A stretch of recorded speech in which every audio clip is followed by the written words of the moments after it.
अस्सलाम वालेकुम दोस्तों, मैं प्रोफेसर अब्दुल हमीद अलवी आज एक नई वीडियो के साथ हाजिर हूँ। आज की वीडियो जो है 10 मई 2025 है और आज की वीडियो स्पेशली पाकिस्तान और इंडिया की जो वार हुई है, जो सुबह 4:30 बजे शुरू हुई थी और तकरीबन शाम को 4:30 बजे 10 घंटे तक ये जंग जारी रही पाकिस्तान और इंडिया के दरमियान।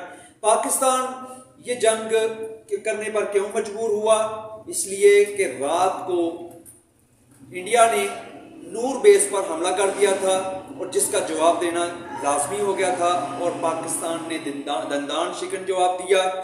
पाकिस्तान ने इस जवाब में क्या किया कि इंडिया की गुजरात का जो एयरबेस है उसको तबाह कर दिया, पठानकोट का एयरबेस तबाह किया, आदमपुरा एयरबेस तबाह कर दिया और इसके अलावा पाकिस्तान ने इस जंग में फतह मिसाइल और अब्दाली मिसाइल जो है वो इस्तेमाल किए थे। इसके अलावा था अखनूर का डिपो है जो वो इसको पाकिस्तान ने तबाह किया। अड़ी का सप्लाई डिपो जो है वो पाकिस्तान ने तबाह किया। उसके अलावा चंडीगढ़ का जो सप्लाई डिपो है वो पाकिस्तान ने तबाह किया। हेडक्वार्टर जो था टॉप जी के उसको क्या किया, पाकिस्तान ने तबाह किया। और इसके अलावा दिल्ली और गुजरात में पूरा दिन पाकिस्तान के जो ड्रोन थे वो हरकत में रहे, लेकिन इंडिया कुछ ना कर सका। ये जो जंग है ये इंटरनेशनल लेवल पर याद रखी जाएगी और CNN ने स्पेशली ये कह दिया है कि ये जो पाकिस्तान की फौज है ये दुनिया की मजबूत तरीन फौज है और पाकिस्तान की जो फिजाइया है ये दुनिया की मजबूत तरीन फिजाइया है। इसका मुकाबला किसी मुल्क से नहीं हो सकता। सब मुल्कों से बढ़कर ये पाकिस्तान की फौज जो मजबूत तरीन फौज बन चुकी है और इस जंग के नतीजे में पाकिस्तान की फौज एक बहुत बड़ी फौज बनकर सामने उभरी है। और इसी सिलसिले में आज हमने बहस करनी है जनाब नियर कमाल साहब से। इससे पहले मैं आप लोगों को बता दूं एक और चीज़ कि पाकिस्तान ने इंडिया की जो थी ना 70% बिजली वो भी बंद कर दी थी। वो साइबर अटैक किया था पाकिस्तान ने उसके ऊपर। इसके अलावा पाकिस्तान ने क्या किया कि जितने भी उसका जो निज़ाम था उसको हैक कर लिया और सारे निज़ाम को दरम बरम कर दिया और जो इंडिया का जो निज़ाम था वो जैक फिजाइया का जो मिलिट्री का जो वो निज़ाम था वो एक जगह जैम हो गया। और इस सिलसिले में आज हम बात करेंगे जनाब नियर कमाल साहब से। नियर कमाल साहब क्या ठीक ठाक है? जी नियर कमाल साहब, आज की जो सूरत हाल है, आज की ये जो जंग है, इससे आपने क्या यानी चीज़ें मेन देखी हैं? जी बिस्मिल्लाहिर्रहमानिर्रहीम। देखिए, सबसे पहले तो सर मैं इस जो हमारा मिशन था, ये जो हमारा एक ऑपरेशन था, उसका जो नाम रखा गया उस पर रोशनी डालूंगा।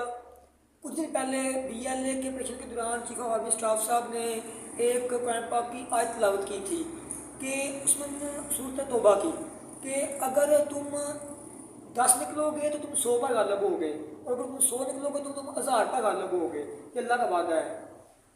आज भी जब उन्होंने रात को इस ऑपरेशन का बुनियाद महसूस का जो है वो मतलब आगाज़ किया तो उन्होंने कुरान पाक की एक आयत तिलावत की जो कि मंजर आम पर भी आई कि और ये कुरान पाक की एक सूरत सफ उसकी चौथी आयत है जिसका ये लफ्ज़ है बुनियाद महसूस। क्योंकि बाद लोग बुनियाद महसूस के ऊपर भी काफ़ी ज़्यादा मुतज्जब थे कि ये क्या चीज़ है बुनियाद महसूस।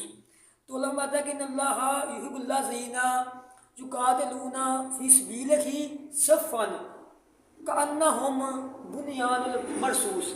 बेशक अल्लाह उन लोगों से मोहब्बत करता है, उन लोगों को उससे प्यार करता है कि जो अल्लाह के राह में निकलते हैं और एक सीसा प्लाई और दीवार की शक्ल अख्तियार करते हैं। तो इसका मतलब है बुनियाद मरसूस का मतलब है सीसा प्लाई हुई दीवार। यानी पाकिस्तान ने अपनी जो जंग है इसका आगाज एक आयत यानी कुरान पाक की आयत से किया था और जंग का आगाज सुबह फजर की नमाज के बाद किया था और जंग का आगाज जो आप सल्लल्लाहु अलैहि वसल्लम की हदीस है उसको सामने रख के ये किया। जी, तो मैं ये कह रहा था कि देखें शीशा प्लाई हुई दीवार और देखें उनका जो एक मिशन था उसका नाम सिंदूर टाइप का उन्होंने नाम रखा था, ठीक है। तो अब वो क्या है कि अब उनको उसका हाथ रखवा जवाब जो है मिला है। मज़ीद आप जान चाहते हैं मैं बात कर लेता हूँ। जी तो ये मुझे बताइएगा कि जो निज़ाम हैक किया था इन्होंने, उसके बारे में आपको कुछ बताएं हमें। सर वो तकरीबन निज़ाम ये एक था कि हैकर्स ने इनकी जो डिफेंस मिनिस्ट्री, डिफेंस इनकी मिलिट्री है, उसकी 4 साइट्स को हैक कर लिया है, जिसमें असम राइफल की जो डाटा था उनका, असास इनकी साइट्स थी, उनको हैक किया। फिर इंडियन डिफेंस अथॉरिटी, उसके डाटे को हैक किया।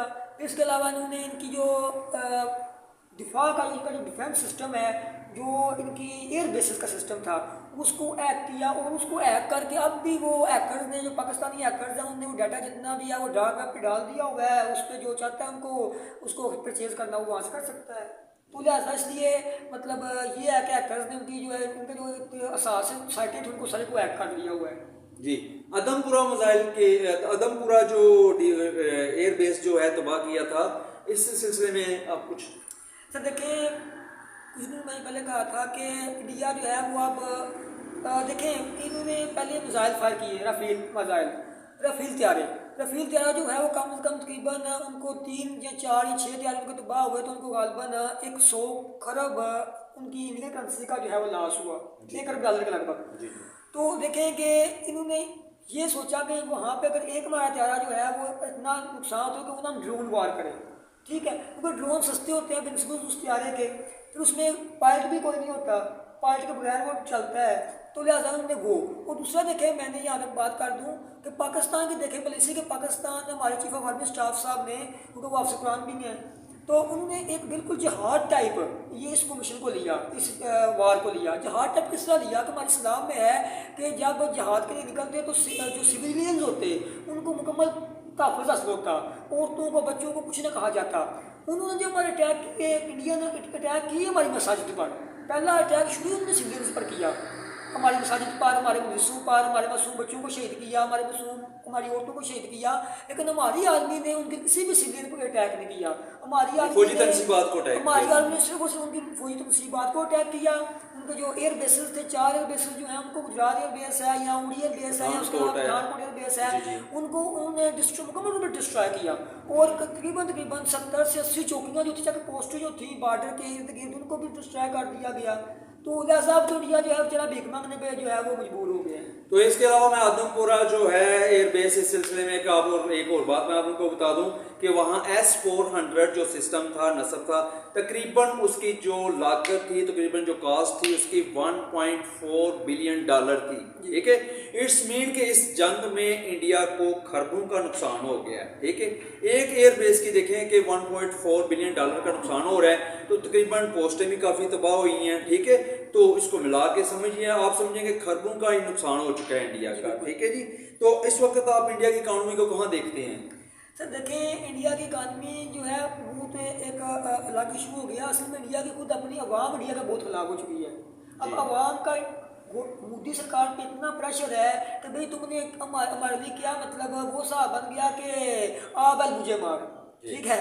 वो आए तो थे कि मतलब ये वो आज बड़ा चल रहा था कि अभिनंदन को चाय पिलाई थी, और जो आज पॉइंट पकड़ी गई है उनकी यहाँ पे, वो क्या नाम उसका है, उसको उन्होंने स्टिंग ऑफर की है, ठीक है। तो ये बात है। सर देखें, मैं कहाँ पे बात कर दूँ, ये अभी तो ये चाइना का जो दिया हुआ असला है वो यूज़ हो रहा है।